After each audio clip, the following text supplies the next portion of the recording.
आखिर क्या है अग्निपथ योजना? अग्निपथ को लेकर पूरे देश में क्यों मचा है बवाल? क्या है अग्निपथ योजना के फायदे और नुकसान? अग्निपथ की पूरी एबीसीडी हम आपको समझाते हैं। खुद समझिए क्या है अग्निपथ की बारीकियां और फिर तय कीजिए समर्थन करना है या विरोध। पूरे देश में इस वक्त एक ही चर्चा है, पूरे देश का एक ही मुद्दा है, अग्निपथ योजना। केंद्र सरकार की एक ऐसी योजना जिसे लॉन्च करते वक्त उसे भी नहीं पता होगा कि पूरे देश में इस योजना का इतने बड़े पैमाने पर विरोध शुरू हो जाएगा।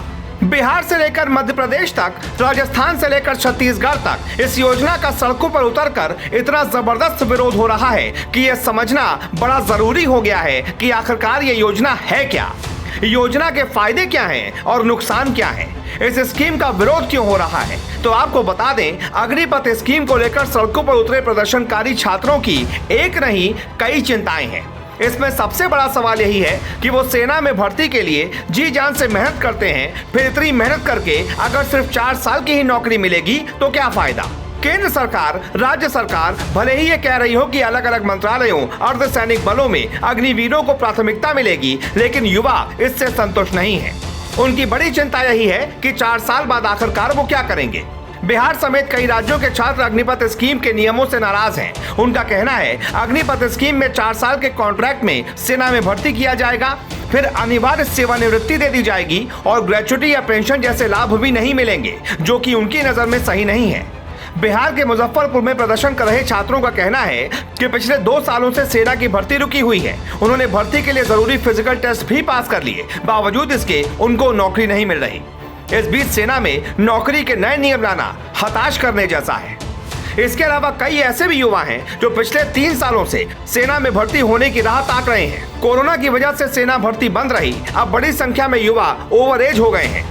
इस बीच अब अग्निपथ स्कीम में भी सिर्फ 21 साल की उम्र तक ही अप्लाई किया जा सकता है। ऐसे में युवाओं का कहना है कि अग्निपथ पॉलिसी लागू होने के बाद सेना भर्ती की आस लगाकर बैठे ओवर एज युवाओं और सेना भर्ती के लिए लिखित परीक्षा, फिजिकल टेस्ट दे चुके नौजवानों की भी उम्मीदों पर पानी फिर गया है।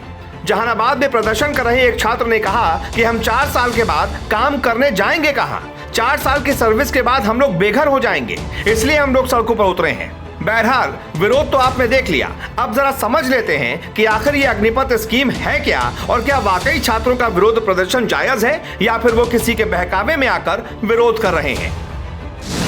तो आपको बता दें, भारतीय सेना में पहली बार कोई ऐसी स्कीम लॉन्च की गई है जिसमें शॉर्ट टर्म के लिए सैनिकों की भर्ती की जाएगी।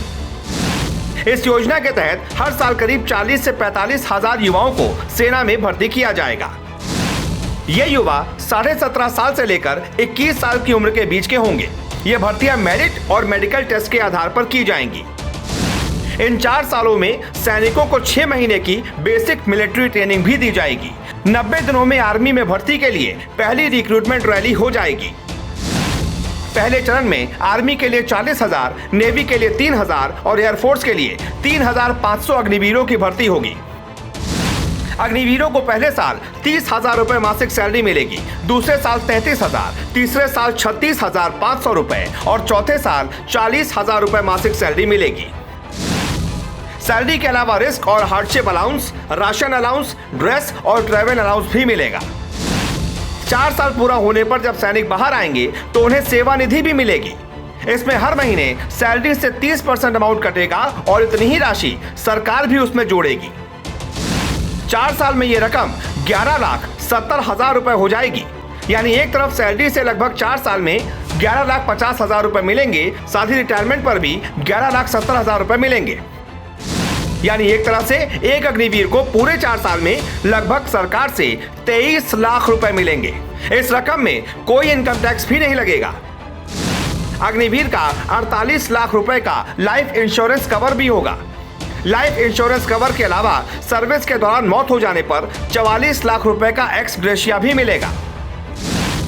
साथ ही जितनी सर्विस बची होगी उसकी सैलरी और उस बचे हुए वक्त के हिसाब से सेवानिधि का हिस्सा भी परिवार को मिलेगा।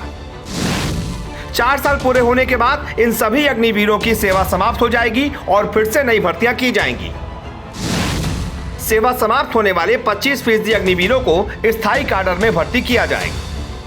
अब ऐसे में युवा सवाल कर रहे हैं कि 25% अग्निवीरों को तो कॉन्ट्रैक्ट खत्म होने के बाद स्थायी काडर में शामिल कर लिया जाएगा, लेकिन बाकी के 75% अग्निवीरों का 4 साल बाद क्या होगा? उन्हें भत्ता तो सरकार दे देगी, लेकिन नौकरी कहां से देगी? दूसरी तरफ एक्सपर्ट भी ये कह रहे हैं कि सिर्फ 4 साल का समय रखने से कोई भी अग्निवीर लॉयल्टी के साथ सेना से नहीं जुड़ पाएगा, क्योंकि उसे पता होगा कि 4 साल बाद तो यहां से निकलना ही है। और जो हर साल 75% अग्निवीर रिटायर होंगे, उनमें सिस्टम के प्रति असंतोष बढ़ेगा। साथ ही साथ इस बात की क्या गारंटी है कि वो अपने साथ सेना के कॉन्फिडेंशियल डेटा को बाहर नहीं ले जाएंगे? कुल मिलाकर इन्हीं सारे सवालों के बीच उलझी हुई है अग्निपथ स्कीम। बड़े पैमाने पर हो रहे विरोध ने खुद सरकार को अब उस अग्निपथ पर लाकर खड़ा कर दिया है, जहां से इस स्कीम को मुकाम तक पहुंचाना लगभग नामुमकिन नजर आ रहा है। अब आप कमेंट करके बताइए कि आपका इस स्कीम पर क्या कहना है। Bureau report.